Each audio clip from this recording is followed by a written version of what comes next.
Բարի լույս, շատ-շատերի համար մեծագույն խնդիր է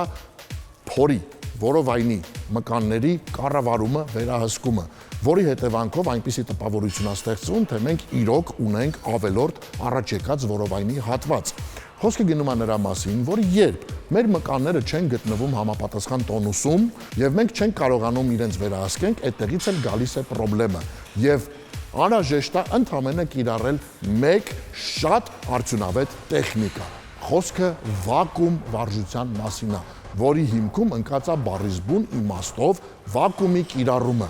Բանն այն է, որ մեր որովայնի մկանները, բացի տեսանելի բոլորիս հայտնի քառակուսիկներից, այսպես ասած, ունի նաև ներքին շերտ։ Ներքին շերտը մարզելու համար հարկավոր է կիրառել ավելի սպეციფიկ վարժություններ, որն էլ հենց հանդիսանում է վակուում տեսակի վարժությունը։ Վակուումը կիրառելիս, բացի այն արդյունքը, որը որ նշեցինք, այսինքն կարողանալով տոնուսի մեջ բերել մեր որովայնի մկանները, ներքին շերտը, մենք կարողանում ենք պարբերաբար մշտական հիմքի վրա, նույնիսկ լավ մեծ ծավալով հաց ուտելուց հետո, սնվելուց հետո, կարողանալ կառավարել, վերահսկել մեր որովայնի մկանները, որը թույլ չի տա մեր որովայնին առաջ գալուն եւ տեսանելի ոչ էսթետիկ իրավիճակ ստեղծելուն։ Բացի այդ արդյունքը,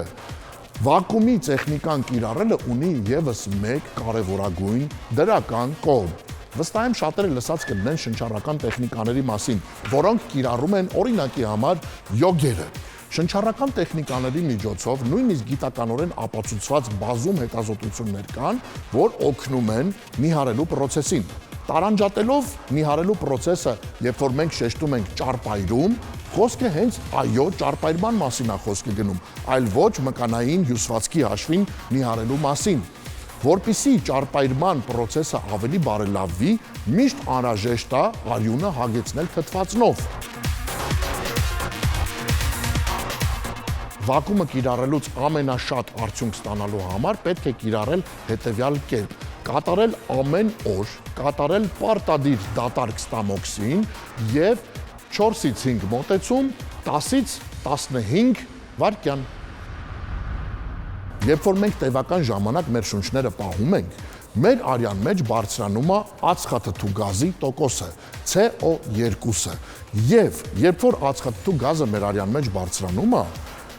հակառակ ուժի հիման վրա բարձրանում է նաև թթվածնի տոկոսը, O2-ը,